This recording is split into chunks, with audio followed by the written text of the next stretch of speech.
There's a lack of research. This is our dilemma. So for trials and looking at children becoming adults, or if we've only been diagnosed later on in life, that the wheels have started to fall off as an adult. And so me as a paediatric physiotherapist, sometimes, we've got kids that come in and they'll be given a dyspraxic diagnosis as opposed to, being told because they haven't had an MRI or a CT scan that actually they're missing part of their corpus callosum, or they actually in fact have none. So I have come across this with several adults, older teenagers I should say, and when you go to the research, there's not a lot that's actually pointing towards what therapy could do in the early years or in the later years for children and subsequent adults to guide us. So, and that then comes back to advocacy, and when I chat in a moment, it's really starting from the base level that you're often the first point of call, or the GP is the first point of call. I've had many referral, and then one of the last lines of the referral letter will say, we might just take a wait and see approach. And that's common amongst this community, what I find. Sadly, many of these children have varying disability. So as we've spoken of and heard about already, that it's often not the corpus callosum issue that's necessarily being dealt with. It's the underlying chromosomal abnormality or cerebral palsy. So many of these children will also be given a title of cerebral palsy. Why? Because it's funded. So if you understand what Better Start is, and originally we only had five diagnoses that were actually funded. So almost every one of these children that I've come across that then have an ACC problem have also been given a title of CP, whether or not it is or it isn't. So which part's creating the CP? And that's another big topic on its own.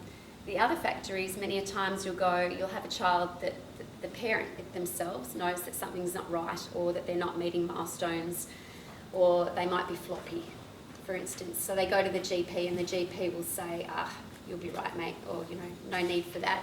Or all that's on offer for those children at that point in time, so long as they have a third person involved, is to access 5 sessions of therapy under the Medicare scheme in a year. So that can be physio, OT, speech, dietitian, podiatry, osteo. There's about 50 that come under that banner, and they're only allowed to have 5. Across the whole way. And it's only rebated, so they'll only get $52.95 back. If you're lucky to find someone to bond them. Yeah, in a year. So I think too, the wheels fall off sort of from that perspective, that if parents aren't able to access that type of funding or supports to provide their children with those early therapeutic needs, the wheels might also fall off, because whilst they might have been reaching some milestones or getting there later on in life, they'll continue to flounder. So I think it's starting back at the base position of GPs. I have very great rapport with many GPs, and I have a not so great rapport with others that, as therapists, we're often the bottom of the stack pile. So coming back to these questions about what would you like to see from AusDoC and vice versa? Yeah, I think we need to, at a particular Medicare level, so we have Medicare forum groups that are in different regions. So often we'll have persons that advocate different therapies or different underlying communities and speak at those levels, so that basically the GPs can come to those and we inform the GPs at that level about different types of issues that we come across, as well as different types of diagnoses, and then that lack of funding.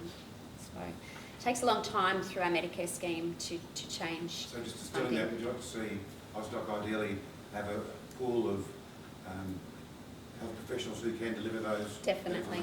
We need some champions. Yeah. We are a group of mums, basically, and we are some siblings, and we are 3 adults with ACC. And the comment you made about talking to the ACC adults and they don't seem to have many problems, often they don't know what their problems are, because that's their reality. And one of the paediatricians that my daughter had when she was about 17 or 18 at secondary school put it into a really good perspective by saying we were trying to get some more time for exams and things like that, and we wanted 10 minutes extra or something, and we had to fight and fight and fight. And we had things saying that she was on the 1st percentile for handwriting speed. We had a neuropsych report, which is fantastic, but we didn't have anybody recognising that she had a brain disorder, just what was written on the neuropsych report. And the teachers were saying, look, she's fine, she can do this, she can't, she can do that. And she rang the paediatrician, and the paediatrician said, look, I had a call from the school. They said, look, before you start, she's fantastic, she's got friends, she does her homework, she's coping, she's this, she's that. And the paediatrician's words were, yes, and that's exactly why I need to speak to you, because she's had 17 years to fool you into thinking that. And that's how it goes. They had, a lot of the adults have learnt to fit in because they look okay and they learn to cope, but they're not really coping. And as they get older, a lot of them have anxiety, and it actually becomes more and more debilitating if they're meant to be independent. So that's what we're trying to avoid with children. And the adults are in a room now. I've just had to go in because I got a text from my daughter saying, who are the 5 people sitting up the back of the room? And I had to go in and say, look, please, they're doing a psychosocial session where they might ask, they've got 2 psychologists, they might ask personal questions. And this is the first opportunity they've ever had as adults to sit in a room together and ask some personal questions as a group. And they want to do it on their own. And you know, I had to sort of be a bit of an ogre and ask people to leave the room, but they don't get many of those opportunities, and they need them. They desperately need them.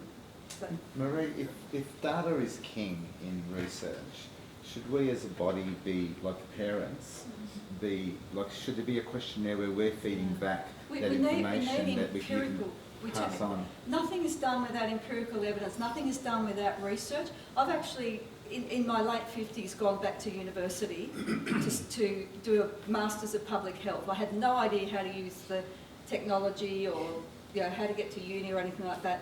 And this year I'm actually doing a research project as part of my course to study adults with ACC, because nothing changes without that evidence. And I'm not going to nobody's going to take much notice of me, but that's my starting point.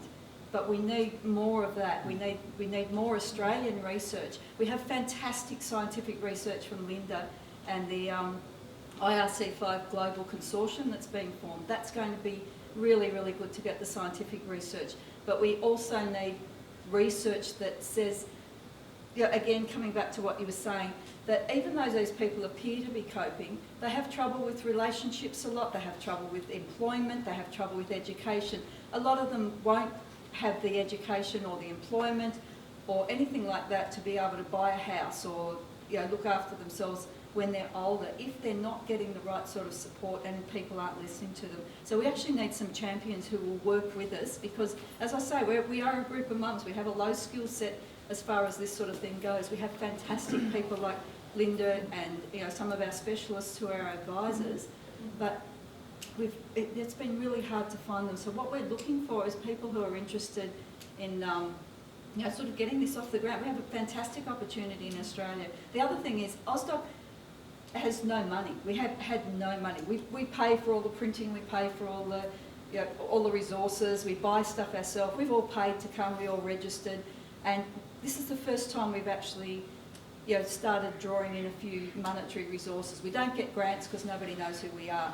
So we're going to come out of the conference hopefully with a little bit of money to be able to actually do things, because we have to pay people to get the expertise of a lot of the things we want to do. So it's funding for AusDoC? Funding for AusDoC, yes. Also, I think what would have been good just in terms of what we need from AusDoC is actually to speak to those who are living with the condition and learn from them. And I think it would be really effective to see AusDoC set up perhaps mentoring programs. Yes, but we'd like someone who will help us set that up, because we're limited in what we can do. There's about 5 or 6 of us who put this together, who run the website, who run the Facebook group, who make the publication. There's only a handful of us that are actually doing it. If we can find people who are interested in particular areas, we would love to run things like that. A mentoring program is on the list. It's just something we haven't got to yet. And another thing, that there is a session in the program tomorrow where the adults will actually come. 3 of them are presenting, so they'll present something,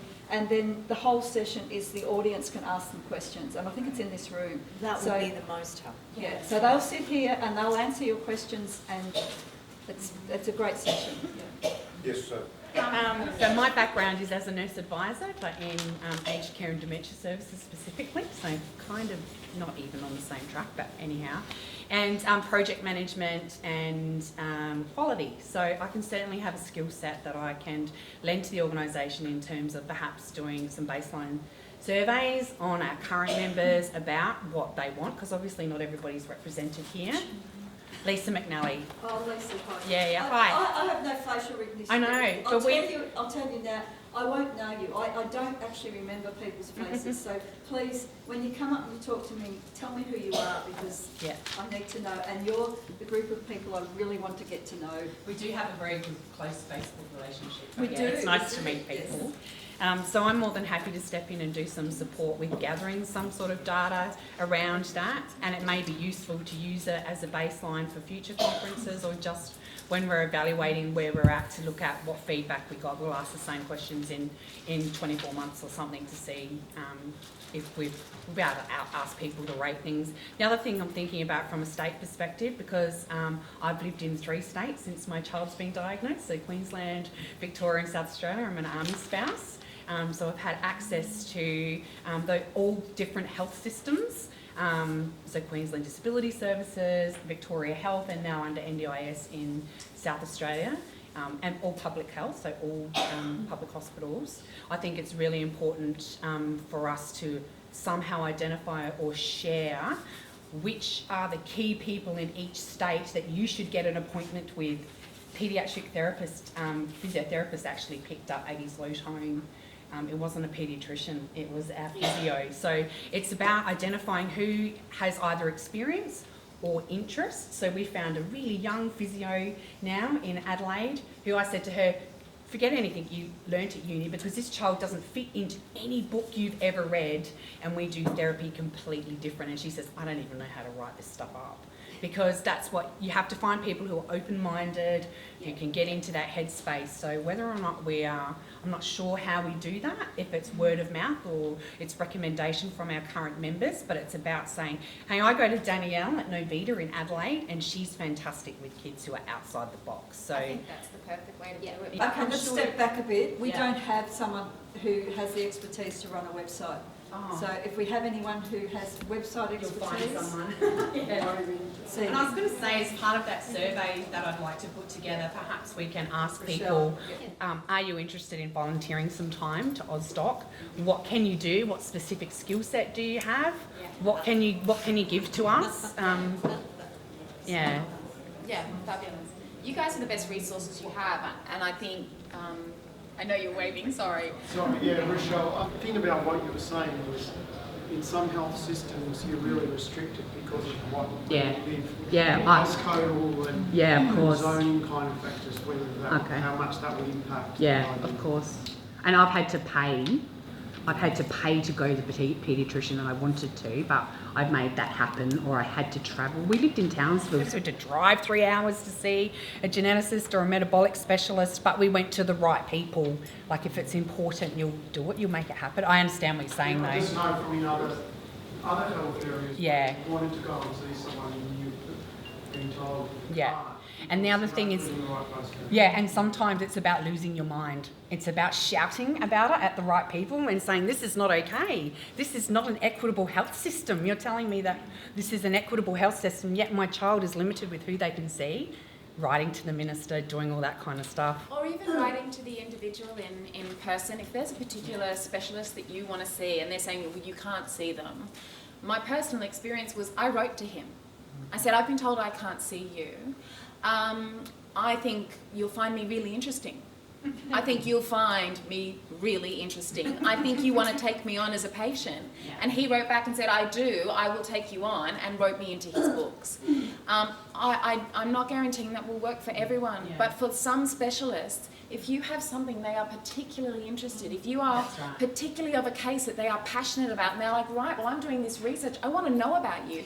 They're not going to know about you unless you put your hand up and go, by the way, I'm bloody fascinating. Yeah. Put me on your books. Yeah. And do you know what? So many of them will go, right, I'll do whatever it takes, because you are feeding into something they are passionate about, that they want to do. Yeah. And if they can do anything to get a hold of you for information, for research, for grants, for money, for whatever their interests are, the only way they're going to know about you is if you put your hand up. So I just did the sneaky. I just wrote them personal letters and I sent it to their office, because no one can stop you doing that. And I got put on people's books who I told I'd never see. And Jennifer, while you've got the floor, I'd like to come back to these two questions about, more generally, from your professional sphere of expertise.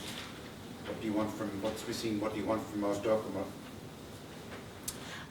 Look, I'm a little bit of history. So the reason that I opened the clinic I opened is because I have a very rare autoimmune disease. So I'm the only person that they seem to know that has this particular condition. So when I was in hospital for about 3 years, one of the things that they kept coming back and saying is, well, we don't know what to do.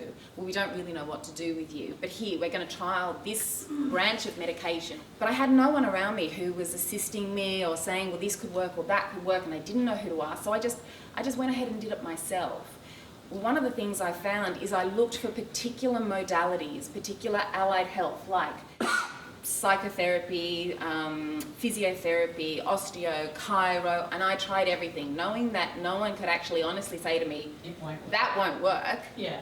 I mean, I even tried angel card tarot reading because someone said to me it could work, and I couldn't, in all honesty. It won't work. I tried it, believe me, it doesn't work. But I didn't honestly, I wanted to say to myself, do you know what, I can't say that won't work unless I've actually tried it and gone, do you know what, that didn't work, or it didn't give me something. And I think what we're looking for is we're not looking for something that works, because what's your definition of work? And what's your definition of work? And what's your definition of work? But each brain is unique too. Exactly, And as you say, exactly. CC, All you so- guys are dealing with a completely individual, unique person and what they're dealing with. And I was dealing with that. So my philosophy was, I'll try it, and then I'll decide whether it works for me. It is So when also complicated because a lot of these things cost a lot of money They do. and take They a lot do. of time. Yeah, and do you know what, Jim, the thing that is most frustrating about this is that the people who have chronic diseases, chronic illnesses and chronic conditions of any kind are the ones expected to expend the most energy, expend the most time, and expend the most money getting themselves the assistance they need to live a good quality of life. From a practical perspective, in terms of what we need to do in putting together an action plan, is Yep. it something that we can get a non-business related, Template. a statement on the site about what each therapy is and how it can assist, and then we provide some links for And look, I went through all practitioners. my practitioners and I asked them to give me a statement on Yeah. how they could assist and how their modality or themselves as individual practitioners with all their own Yeah. expertise could assist. And each individual one came back to me and said, well, this is how we think we can assist. Yeah, of course. But you know what? We need to see the individual person and treat them as a whole. Yeah. All we need is a Because statement to it's- say, this is what it is, this is what naturopaths do, Yeah.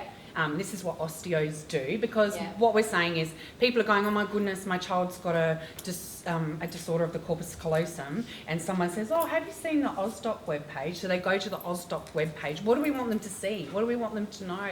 Yeah. We want them to know this therapy is available, this therapy is available, these things can be done, this can be done, and in your state you could talk to this person, this person, this person. I put out a post a while back saying, my daughter can't sleep, she's having problems, like it's always been like this, she doesn't sleep. I had so much response that's from where that, you'll find from that. you Yeah. lot, and everybody Yeah. else was involved in that group, which was Yeah. brilliant. And so perhaps like, okay, we've identified, okay, there's potential sleep issues, that's common, so let's support, like, what can we do? There are a few, Yeah. especially parent studies that they've done, research and things like that. So some articles that they did recruit lots of parents and compared ACCs to siblings and got a response. So there is that sort of information. So perhaps we need to get that onto the AusDoC website as well. Anthony Gartner. So I'm here in two capacities. One as a person with MS who has that for the last 15, 20 years. But more importantly as the National President of the Australian Tertiary Education Network on Disability. So one of the things that I can do for you is represent your interests at the national level for disability practitioners in tertiary education. So our network is Australia-wide. We have a subcommittee in each state and territory, and what we do is we have practitioners in every tertiary education provider across the country whose role it is to support students living with disability to access and participate in education. So those practitioners are in every institution. None of us will have heard of DCC. It was new to me and I've been in the role 7 years. So what we do is we rely on documentation from the treating health professional. We don't actually do assessments. We take documentation from the treating health professional that says this is the condition, this is the impact of the condition, and these are the adjustments that we would recommend for your education. So if you find that a practitioner in a tertiary education, that's vocational education or university or even postgrad, and actually the same legislation applies for primary and secondary education, which is the Disability Standards for Education. That is a national piece of legislation. If you find for whatever reason you're not getting the service that you need, what we can do is help to educate practitioners across the country about what is ACC or DCC. I think that's really important, because the only way I'm getting support at the moment for my daughter is because she has what's technically defined as a disability, because she has a hearing disability. So that's why I'm getting support for these other things that are actually associated with her ACC, perhaps. So whereas I feel for those who have ACC in isolation to a technically defined disability, and I feel for them because I understand I'm only getting support because she legally has a disability. So it would be great to see that. Diagnosis of autism. I don't think anybody's ever been that excited before. So, Like, yes, my child has autism. Yes. so yes, please. That's right. That's right. Help at school. Yeah. I would like to add to that. I'm here as a grandmother of a child with ACC, and I think that the one thing that we really need to look at doing is lobbying education systems and lobbying that equity and access when the diagnosis is just ACC. My daughter, who can't be here today because our child with ACC is currently in hospital with a perforated appendix and an peritoneal abscess, so she was a last-minute dropout. But that is a really big issue when it's only ACC. She often says, oh, I wish I'd been able to get a diagnosis of autism, because I know in education, you got a diagnosis of autism, you've got immediate funding.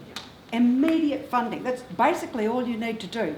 And yet, as one of the doctors at the last session said, well, ACC or DCC is structural, autism is behavioural, and I challenge that those two are not connected.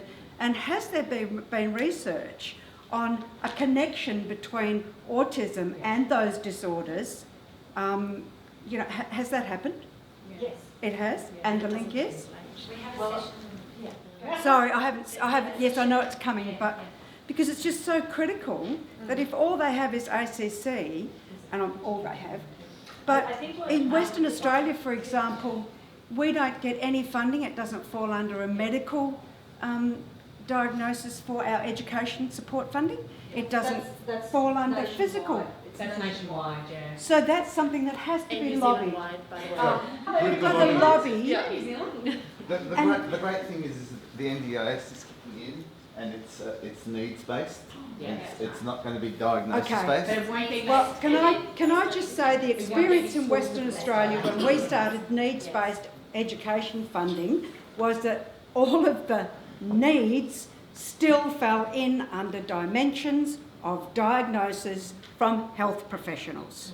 Yes, sadly, the When we NDIS. came That's a for challenge. Centrelink, they ask you, or DHS, they ask you how does it impact. You have to pluck things, and we get told this thing, pick the worst day. Yeah. So you pick the worst day for everything, you exaggerate, you fill in pages and pages of things, you go to doctors and plead with them to write letters giving a worst case scenario because the child might look okay. We want to avoid all that. We want to come back so that medical professionals are trained, the government recognises ACC. We start with a diagnosis that says a major structural part of your brain is missing. That's significant enough to tick a box. That's the problem we have. We're clutching at all these straws and we're making things trying to up. fit We're the model asking in. doctors to diagnose things, getting excited because they've got autism or cerebral palsy or something else, and the ACC is always overlooked. That's what we're trying to come back to. How do we do that? Can we get into education and educate health professionals? Can we get into education and educate teachers? Can we advocate to the government and get that on tick boxes on their forms? That's what this whole session, and that's what we want you to help us to try and Anthony, you do. want to say something? Yeah, so from what I'm hearing is the fundamental starting place is the definition of disability, which sits with the Federal Department of Education and Training. So that's where the definition of disability sits. If that doesn't include ACC, then that's the problem. It needs to. So that's your starting point.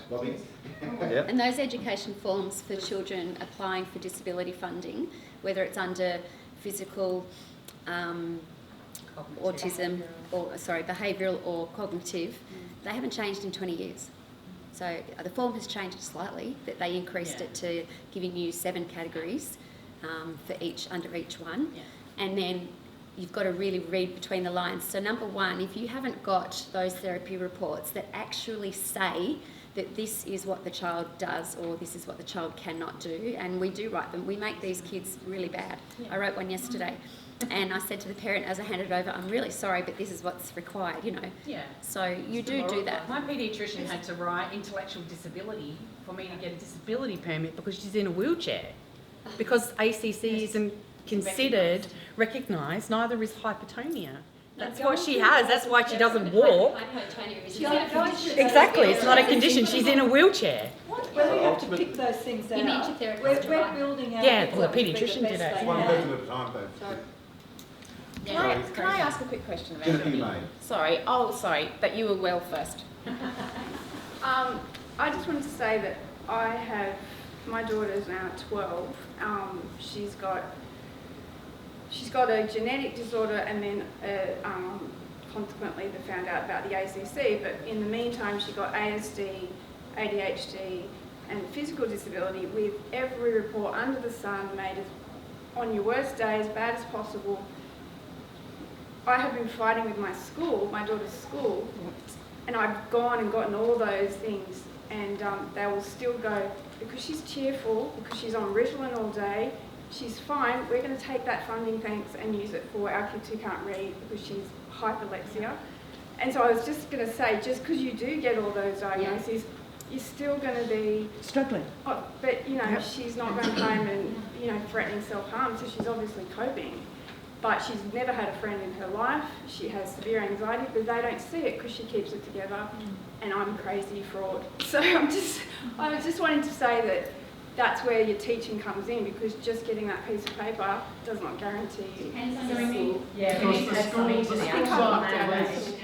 Educators. Released in maintaining the funding that belongs to the No, child. it's just because money counts. Your child's disabled because we want the money, but then you're not disabled. You do have a lot of options with your daughter, with your money. One would be if you pull your child out of that school, that money goes with your that child. But there's also the thing is that the teacher aid is a teacher's aid. So there's lots of pulling and pushing in that. But yeah, and the access request forms and all that thing can be quite difficult to understand. But if you sit down with the teacher, there's other ways, especially if your child has a chance of running, which all children can have that, so you can tick that box and if other things are, that equates for more money and more different things as well. So there is lots of hints, and that if you have the website, which you could then... But it comes down to the preparedness of the people in charge to communicate with you and take you seriously, and not to go, well, we actually know best. And the mindset of the school, like I've been through so much trauma that I am no longer prepared to... Is this Melbourne? No, this is New South Wales. Because my mental health was deteriorating, and that was affecting her at home, just because they couldn't... it's not necessarily malicious, and I can see why they think, well, she's doing this and this, therefore it's okay, but it is a question of fighting. Like, you need to fight. I've gone above their heads, they've come in, and then it's all been like I've tried so many things, and I don't have the reserves to do If more. AusDoC was able to link you with somebody who could support you in terms of finding either finding a local advocate or advocating on your behalf, the organisation here. And am I hearing peer support? We also do it as therapists, so Yes. I do it quite regularly to go into the school with a parent when we're filling out the E&Q forms here in Melbourne, and basically, rather than the school principal putting what number they want to put into those boxes, you sit there and you advocate for that child and the parent. So the parent will fill you in on the minor details. You give them the linked physical, emotional, psychosocial learning problems as well. So we could have identified people who are volunteering As an to be- advocate, whether it's or parent- educational, therapeutic or parent. person in each state. Like there could be a couple of them. And the thing is, there are teachers that get it and there are teachers that don't. The biggest difference is not between schools, but between the plaster between classrooms, and that's what we have to be aware of. We can have a 1 year with our kid, which is fantastic because that teacher gets it. And they're able to provide support and learn from you as a parent, learn from other sources, and then the next year they go into another classroom, the teacher doesn't get it, not interested, and they have a shitty year. Yeah. So, But I say that happens to neurotypical kids. Yes, Well, exactly. Well, yeah, it happens to everyone, Yeah. but I know what when you're you're saying. dealing with kids with this, Special I needs. just wanted to say, Michelle, I've got down here, parent peer support, page, events, contacts. So we've only got about 7 minutes left, so I really want to squeeze the juice out of you all about what's missing, what can we do to improve. How do we share it? We're talking about a lot of it is about children before they have left school. I'm advocating for adults once they hit the workforce, and it's fantastic that there are supports in higher education, but we need another step even beyond there. So once they get into the workforce, who is their advocate? At the moment, when you can't go along with a 40-year-old and be the mother in the workforce. Yeah. So it has to be the union. And then I've been through this, and then the workplace says, well, you can't, the union representative is not to be with you, they can do it over the phone. They can't sit with you in a dispute situation. Where do we go once we're in the workforce? So can I just write employer support? Employer support. I'm sorry, employee, workplace support. Do we have something on our AusDoC on the website for health professionals who need to see them immediately, that they can immediately pick up on their phone, Google, and go, right, you've given me this, you've got this diagnosis. Yes, okay. Someone comes in and they go, okay. Suddenly finds out that they've got it. Yeah, exactly. Yeah, because, absolutely. So this is what we're looking at, is we have a lot of practitioners, and I had to sit down and I had to do a full conference with them last weekend, all my practitioners, on what this was and what it meant. And then a lot of them had to try and figure out. And then what I'd like to see is when we do have your children or your family with us and we're trying to figure out what works, how do I feed that back to Anthony so that my health professionals can tell Anthony, well, we've had this in this course and that worked really well. How do we feed that back in so Anthony can train the new professionals on this particular modality? Because if you've got a physiotherapist, for example, who's creating a whole new method of working, how does that physiotherapist feed it back to Anthony? So how do my health professionals feed what they're learning from you and from your children back to Anthony so Anthony can teach the new generation, so we have a full cycle going here? That's kind of my thought. Yes, Anthony. So, the key thing to kind of summarise, there's an incredible amount of discussion today, but the key thing is you guys have got to tell your story. Yeah. Because that's what's missing at the moment. Nobody's heard of this condition, nobody understands it, nobody knows what it means, and the story's not there. So until you actually tell your story in a coherent and dispassionate way, nobody will know what you're talking about. So in terms of the website, the key thing is actually to get really clear, factual, concise information available for people so that they can look at that and say, okay, this is a recognised diagnostic condition. This is where the impacts are. These are the kind of reasonable adjustments that we can make to support this person, whether that be in the workplace or the education space. because and I'll talk more about this in my session later, but there are numerous legislative acts that govern the workplace and govern the education space. Yeah. Yep. So we've only got about 3 minutes to go, so I just want to quickly go through, just to review what we've written down there. But first off, Could I just say one thing? you may. 20 years ago, when someone had a diagnosis of autism, people go, oh, what's that? A bit like they are now about DCC. So I guess the overarching thing we have to do is make DCC sexy. make it something that everybody recognises. Put it out there. Exactly. The Autism Association has done a brilliant marketing job. So it's now lunchtime. I'm going to be here for 5 minutes. If you've got any other ideas, please come and give me a name, any suggestions, and any last comments before we go. I'd be happy to talk about adults with Please. ACC. Last comments from the panel members? Please give me your names, your ideas, your expertise. Give me as much as you can and I'll follow up on it, because we need people like you. We don't have very many people. We have a handful, and if we've got people who are enthusiastic to do it, that's what we need. We don't have that yet. I joined the committee for a very short time last year, and if we want to change and impact our children's lives, we need to get more involved. And if you can, they do a stellar amount of work that goes really unnoticed, because you see the website and you see they've pulled this conference together, which is amazing. So if you're able to support them, you're actually supporting yourself and your families. Very, very, Marie.